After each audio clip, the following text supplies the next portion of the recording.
కలువరి సిలువను జ్ఞాపకం చేసుకోవాలి. అంటే ప్రభు మన కొరకు ఎంత భయంకరముగా శిక్ష అనుభవించాడు అనేది మనం జ్ఞాపకం చేసుకోవాలి. అది జ్ఞాపకం చేసుకుని ఆయన శరీరంలో రక్తంలో పాలు పంపులు పొందాలి. ఇక్కడ 12 నుండి 18 వచనాల్లో నేను చదువుతాను, చక్కగా చూడండి. మధ్యలో మీరు కూడా చదువుతారు. వృషభములు అనేకములు నన్ను చుట్టుకొని ఉన్నవి, బాషాను దేశపు బలమైన వృషభములు నన్ను ఆవరించి ఉన్నవి. చాలు చూడండి. అంటే యేసుక్రీస్తు యొక్క శిలువ శ్రమ ఎలాగా ఉంది అనేది ఈ కీర్తన వివరిస్తూ ఉంది. ఎలా ఉందంటే ఆయన శిలువ శ్రమ కొన్ని ఎద్దులు, ఒక 4-5 ఎద్దులు ఒక వ్యక్తిని మధ్యలో పెట్టి బాగా పొడిచేస్తా, కాళ్ళతో తొక్కేస్తా, కిందకి పైకి లేపేస్తా, మరి పొడిచేస్తా ఉందనుకోండి, ఆ మనిషి యొక్క పరిస్థితి ఎలా ఉంటుంది? ఎక్కడ ఏ కొమ్ము దిగిపోద్దో, పొట్టలో దిగిపోద్దో, వీపులో దిగిపోద్దో తెలియదు. మరి కాళ్ళతో పాటు తొక్కేస్తే ఎంత బాధ ఉంటుందో మనం అర్థం చేసుకోవచ్చు.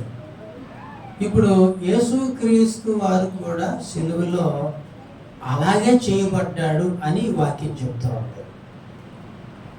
ఎద్దులన్నీ కూడా ఒక వ్యక్తిని కుమ్మేస్తే ఎలా ఉంటుందో, కలువరి సిలువలో అందరూ కలిసి ఆయన ఏం చేస్తున్నారు? కుమ్మేస్తూ ఉన్నారు. ఆయన మౌనంగా ఉన్నాడు. ఎలా ఉన్నాడు? ఎందుకని మాట్లాడలేడా? ఆయన మాట్లాడలేడా? మాట్లాడగలడు, మౌనంగా ఉన్నాడు. ఎందుకంటే మనకి రక్షణ కలగటానికి, అంటే మనలో ఉన్న పాపం మీద మనకు జయం కలగటానికి ఎద్దులన్నీ కుమ్మేస్తున్నా ఆయన మౌనంగానే ఉండిపోయాడు. మరి తప్పించుకోలేడా? తప్పించుకోగలడు. తప్పించుకుంటే మరి లోకంలో ఉన్న మనుషులందరికీ ఏమొస్తుంది? రక్షణ రాదు కదా. అందుకని తప్పించుకోలేదు ఆయన. తర్వాత వచ్చిన 13వ వచనంలో, చీల్చుచును గర్జించుచును నుండు సింహము వలె వారు నోళ్ళు తెరుచుచున్నారు.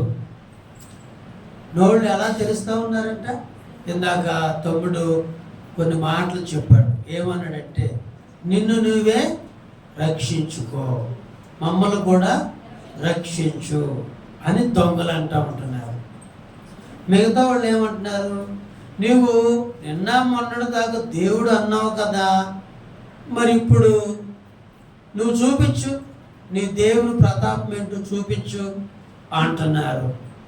మరి కొంతమంది అంటున్నారు, నిన్న మొన్న నేను దేవుని కుమారుణ్ణి అని పెద్ద పోజులు చెప్పావుగా, నేను పైనుంచి దిగొచ్చాను అన్నావు కదా, నా తండ్రి దేవుడు అన్నావు కదా, మరి ఇప్పుడు చూపించు.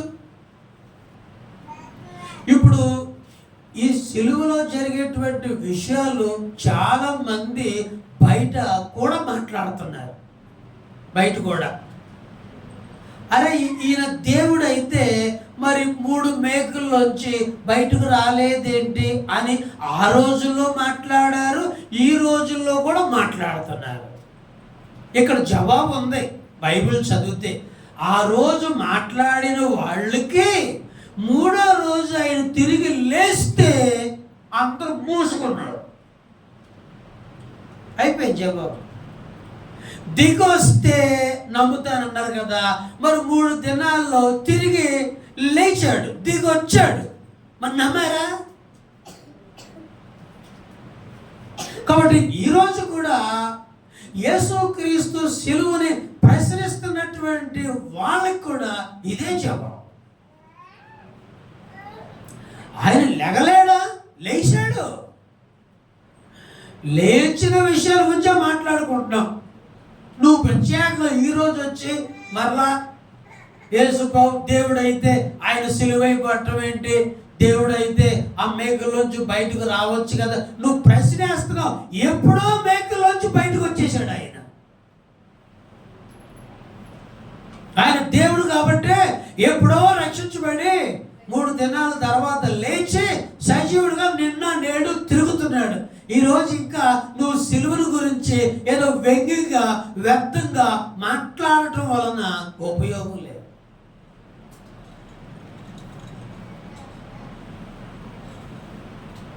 దొంగ మాట్లాడినా, మనిషి మాట్లాడినా, మతాధికారులు మాట్లాడినా అందరి మాటలకి 3వ దినాన్ని తిరిగి లేవటం ద్వారా జవాబు ఇచ్చేశాడు ఆయన.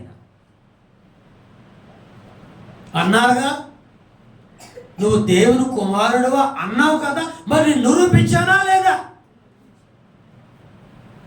నువ్వు దేవుడు అయితే దిగురా అన్నారు కదా, మరి నేను 3 దినాల తర్వాత దిగొచ్చానా లేదా? నిన్ను నువ్వే రక్షించుకో, మమ్మల్ని కూడా రక్షించు అన్నారు కదా, మరి నన్ను నేను సమాధిలోంచి బ్రతికి సజీవుడిగా వచ్చానా లేదా? నా సమాధి ఖాళీగా ఉందా లేదా? మన ఊర్లో సమాధులు ఎవరైనా ఖాళీగా ఉన్నాయా? ఉండవు. ఒక్కడే యేసయ్య ఒక్కడికే అది సాధ్యం అన్నారు. సాధ్యం అనేది మనం నమ్మాలి. కాబట్టి ఇక్కడ ఎందుకు ఈ శ్రమ అంటే కావాలనే శ్రమ అనిపిస్తున్నాడు. అయ్యో పాపం అనవసరం లేదు యేసుప్రభు గురించి. ఎందుకంటే ఆయన అన్నాడు, నేను కావాలనే ప్రాణం పెడుతున్నాను. ప్రాణం పెట్టడానికి అధికారం ఉంది, ప్రాణం తీయటానికి కూడా నాకు అధికారం ఉంది. ఎవడో నా ప్రాణం తీయట్లే. తెలుసుకోవాలి ప్రజలు, ఎవరో యేసుక్రీస్తు ప్రాణాన్ని తీయట్లా. అవునా? ఆయన ప్రాణం ఆయనే తీసుకున్నాడా? ఎగ్జాంపుల్ చెప్పుకుందాం. ఒకవేళ మనుషులే చంపారు అనుకుంటే, తండ్రి నా ఆత్మను నీ చేతికి అప్పగించుకొనుచున్నాను అని చెప్పే వరకు ప్రాణం పోయిందా? పోరా. మరి మీరు కొట్టారు, మీరు 1 తక్కువ 40 దెబ్బలు కొట్టారు. కొట్టినప్పుడు చచ్చిపోవాలిగా, అప్పుడే చచ్చిపోవాలి. మీరు చంపేస్తే కనుక మీ దెబ్బలతోనే చచ్చిపోవాలి యేసుప్రభు. ఎందుకంటే ఆ దెబ్బలు కొట్టినప్పుడే ఒంట్లో ఉన్న రక్తం అంతా కూడా కారిపోయింది. మనకి యాక్సిడెంట్ అయ్యింది అనుకోండి, తలకాయ పగిలింది అనుకోండి, వెంటనే కోమాలోకి వెళ్ళిపోతాడు. డాక్టర్ అంటాడు అర్జెంట్ రక్తం ఎక్కించాలి, రక్తం లేదు ప్రాణం పోద్ది అంటారు. మరి ఇక్కడ యేసుక్రీస్తు వారికి 1 తక్కువ 40 దెబ్బలు కొడితే ఎంత రక్తం పోయింది? మరి ప్రాణం పోలేదే. వాళ్ళు ఎవరు కూడా ప్రాణం తీయటం కాదు, వాళ్ళు తీయలేరు కూడా. అంటే యేసుక్రీస్తుని ఎవరు చంపలేరు, అది లెక్క. అయితే కారణం ఏంటంటే మన కొరకు, మనుషులందరి కొరకు ప్రాణం పెట్టాలి అనే ఉద్దేశం కాబట్టి ఆయన మౌనంగా ఉండి ఆ శ్రమంతా, ఆ దెబ్బలన్నీ కూడా భరిస్తా ఉన్నాడు. పిచ్చోళ్ళగా పిచ్చి మాటలు మాట్లాడమాకండి. ఆయన చేత కానివాడు చేత అయినాడు నిరూపించి చూపించాడు ఆయన. ఇక ప్రశ్న ఏంటో ఛాన్స్ లేదు. హల్లెలూయా. ఏముంటాడు ఇంక ఇక్కడ 14వ వచనంలో, నేను నేల వలె పారబోయబడి ఉన్నాను, నా ఎముకలన్నీ స్థానము తప్పి ఉన్నవి, నా హృదయము నా అంతరంగమందు మైనము వలె కరిగి ఉన్నది. ఆయన ఎముకలు ఎలా ఉన్నాయంట? కదిలిపోతా ఉన్నాయి ఎముకలన్నీ కూడా. నీళ్లు పారబోసినట్లు ఆయన్ని అలాగ పారేస్తున్నారు. నిలబడుతున్నారు, కింద పడేస్తున్నారు, నిలబడుతున్నారు, కింద పడేస్తున్నారు. ఆయన హృదయం అంతరంగం కూడా ఏమైపోయిందంట? మైనం అంటే మనం కొవ్వొత్తును చూసుకున్నాం అనుకోండి, కొవ్వొత్తు వెలుగుతూ ఏమైతే ఉంటుంది? కరిగిపోతా ఉంటుంది. ఇప్పుడు ప్రభు యొక్క హృదయం కూడా ఎలా ఉందంట? కరిగిపోతా ఉందంటే. కరిగిపోయినప్పుడు కాలుతూ కాలుతూ కాలుతూ కరిగిపోతా, చల్లగా కరిగిపోతా. ఆ ఒక్క బట్టు మన శరీరం వేసుకున్నాం అనుకోండి, సురం అంటారు. యేసు ప్రభు హృదయము కూడా అలాగ మండుతూ మండుతూ మండుతూ కరిగిపోతా ఉన్నది. 10 సుక్కలు అయితే చాలు నీ చేతి మీద, ఎట్టుంటది? సొరం అని చెప్పి పరిగెట్టి పారిపడతాం. మరి యేసే హృదయం మైను వలె కరిగిపోతుంది. వేడికి మైనము కరుగుతూ ఉంటుంది. అలాగా దెబ్బలకి, శ్రమకి, పాప భారాలకి ఆయన హృదయం కరిగిపోతా ఉంటుంది. అది ఎంత వేదనో! 15వ వచనంలో నా బలము ఎండిపోయి చిల్ల పెంకు వలె ఆయను. బలం ఎలా ఉందంట? ఎండిపోయి చిల్ల పెంకు వలె అయిపోయింది. యేసుక్రీస్తు వారు బలవంతుడే. ఎందుకంటే 33.5 సంవత్సరాల వయసు కాబట్టి బలవంతుడే. కానీ సిలువలో బలం ఏమైందంట? చిల్ల పెంకులాగా అదంతా అయిపోయింది. బలవంతుడే, కానీ మనలను బలవంతులుగా చేయటానికి ఆయన బలహీనుడిగా మారిపోయాడు సిలువలో. తర్వాత ఏముందంటే, నా నాలుక నా దవడను అంటుకొని ఉన్నది. అంటే ఈ నాలుక పై దవడకి కసుకుపోతా ఉంది. ఎందుకని? నీళ్లు లేక, మంచి నీళ్ళు లేక, ఒంట్లో మంచి నీటి శాతం లేక ఈ నాలుక దవడకి అంటుపోతా ఉంటే ఎంత నొప్పో బాధో. దాహంతో కూడా కొంతమంది చచ్చిపోతారు లోకంలో. మరి అలాగా దాహము కొనినప్పుడు, నాకు దాహం, నేను దప్పికొనుచున్నాను అన్నప్పుడు ఏమిచ్చారు ఆయనకి? చేదు చిలకిచ్చారు. బాధ సంతోషమా? డ్రింక్ ఇచ్చారా? మనమైతే ఏమంతా డ్రింక్లు ఇస్తాం కదా. ఒక అమ్మాయి దాహం వేస్తుందంటే పాలు ఇచ్చిందంట. బైబిల్లో పాలు ఇచ్చింది. పాలిచ్చి మేకతో ఒక దెబ్బ కొట్టి చంపిందంట. కానీ ఇక్కడ యేసుక్రీస్తు వారు అనేకులు దాహం తీర్చాడు, కానీ ఆయన దాహం మాత్రం తీరలేదు. దాహం అడిగితే ఆయనకి చేదు చిరకనిచ్చి దాహం బాధ కంటే ఇంకా ఎక్కువ బాధను కలుగు చేశారు. తర్వాత 16వ వచనంలో కుక్కలు నన్ను చుట్టుకొని ఉన్నవి. ఎవరంట? కుక్కలు. అక్కడ 12వ వచనంలో వృషభములు అని చదివాం, అంటే ఎత్తులు. ఇక్కడ కుక్కలు కూడా మీద పడి పీకేస్తా ఉన్నాయనుకోండి, ఎలా ఉంటుంది పరిస్థితి? ఒక 3 కుక్కలు, 4 కుక్కలు, 5 కుక్కలు, 6 కుక్కలు ఒక వ్యక్తి మీద పడి పీకేస్తా ఉన్నాయనుకోండి, ఎట్లా ఉంటుంది పరిస్థితి? పారిపోతానికి ప్రయత్నం చేస్తే అవి కూడా మీద పడి దూకుతామంటుంటాయి. పరిగెత్తడానికి ప్రయత్నం చేస్తే అవి కూడా దూకి పీకేస్తా ఉంటాయి. అట్లాగా మనుషులు కూడా కుక్కలాగా ఆయన మీద పడి ఒకడు కుదుగుతున్నాడు, ఇంకోడు కుదుగుతున్నాడు, ఇంకోడు ఒక తంతున్నాడు, ఇంకోడు ముట్టుక పడుతున్నాడు, ఇంకోడు చప్ప మీద పడుతున్నాడు. పైకి ప్రవచించు నువ్వు దేవుడు అన్నాగా అని కుక్కలు ఎగబడినట్లుగా మనుషులు ఎగబడ్డారు. వాళ్ళు చీల్చేస్తున్నాయి, ఆయన మౌనంగా ఉన్నాడు. ఆయన కండలు చీల్చేస్తుంటే మౌనంగా ఉన్నాడు.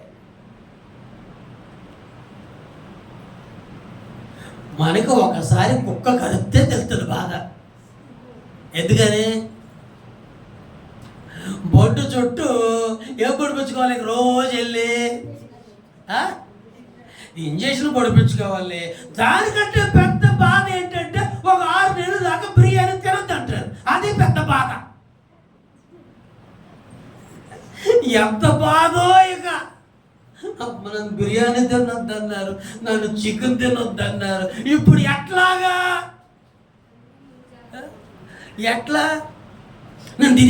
నేను తినేస్తాను తినబోకయ్యా బాబు అని పక్కన. ఇప్పుడు యేసు ప్రభు వారి పరిస్థితి కూడా అలాగనే ఉంది. కుక్కల్లాగా ఆయన మీద ఎగబడి చీల్చారు. అంటే ఏ కుక్కకి ఏ కన్న దొరికితే ఆ కన్న పట్టుకుని పీకేసినాయి. అప్పుడప్పుడు వార్తల్లో కూడా మనం చూస్తూ ఉంటుంటాం. ఇలాగా కొన్ని కుక్కలు ఒక బాలుడి మీద ఒక బాలిక మీద పడి కరిచి పీకి చంపేసినాయి. ఇప్పుడు వర్ణిస్తున్నాడు ఏమనంటే, కుక్కలు ఎలా దాడి చేస్తాయో అట్లా మనుషులు ఆయన మీద దాడి చేసి పీకేస్తూ ఉంటే ఆయన అలాగే మౌనంగా ఉన్నాడు. అది భయంకరమైన శ్రమ అన్నమాట. ఏమంటాడు ఇక్కడ 16వ వచనంలో, కుక్కలు నన్ను చుట్టుకొని ఉన్నవి ఏంటమ్మా, దుర్మార్గులు గుంపు కూడి నన్ను ఆవరించున్నారు. వారు నా చేతులను నా పాదములను పొడిచి ఉన్నారు. వేసారంట, పొడిచారంట. చేతుల్లో మేకులతో పొడిచారు, కాళ్ళల్లో కూడా పొడిచారు. మేకులు బరువు మీద యేసు ప్రభు నిలబడ్డాడు పైన. అది మనం 2 కాళ్ళ మీద భూమి మీద కూడా నిలబడలేక కిందకు వచ్చిన స్తోత్రం అంటున్నాం. ఏనిపుతా కాబట్టి మనం పైకి ఎత్తాలి. అసలు వెయ్యలే, మనం పైకి ఎత్తాలి. పైకి ఎత్తితే ఎక్కువసేపు అవసరం లేక ముందే డబ్బులు పడిపోతాం మనం.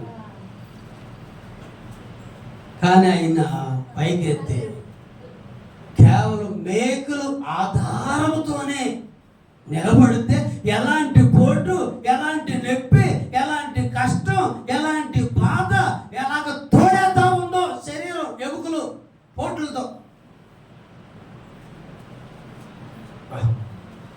మరి ఇన్ని బాధలు యేసయ్య భరించాడంటే ఎవరు ప్రేమిస్తున్నట్టేనా? ఎవరి కోసం ఇంత శ్రమ, ఎవరి కోసం ఈ ప్రేమ, ఎవరి కోసం ఈ ఓర్పు, ఎవరి కోసం ఈ సహనం అంటే బాలురమైన, జ్ఞానం లేని వారమైన, పేదవాళ్ళమైన, అల్పులమైన మన కొరకు ఈ గొప్ప కార్యము సిలువలో యేసు ప్రభు వారు చేశారు. నా ఎముకలన్నీ నేను లెక్కింపగలను. అంటే శరీరం అంతా కనపడుతుంది బయటికి, ఎముకలు బయటకు వచ్చేసింది. లెక్క పెడితే లెక్క పెట్టవచ్చు అన్నంతగా ఆయన దేహం విడిపోయింది.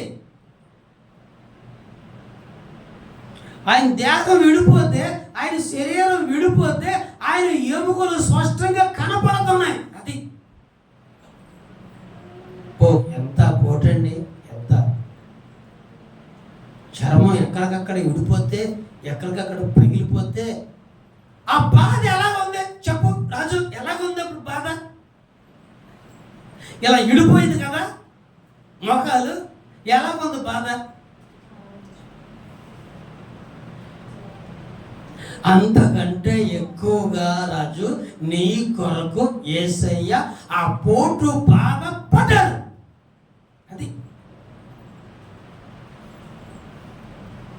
ఇంకా ఏమంటున్నాడు 18వ వచనంలో, నా వస్త్రములు వారు పంచుకొనుచున్నారు, నా అంగి కొరకు చీట్లు వేయించున్నారు. అంగిని కూడా ఏం చేశారు అక్కడికి?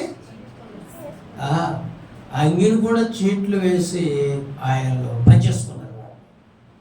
ఆయన కేవలం గోసుతోనే సిలువలో వేలాడాడు. మనకు ఆత్మీయ వస్త్రములు ఇవ్వటం కోసం ఆయన ఒక దిగంబరులాగా ఆయన సిలువలో మరణించారు. ఈ శ్రమంతటిని మనం జ్ఞాపకం చేసుకుంటూ ఈ ప్రభు బలలోకి ప్రవేశించాలి. అది ప్రార్థన చేద్దాం. అందరూ మోకరించి కళ్ళు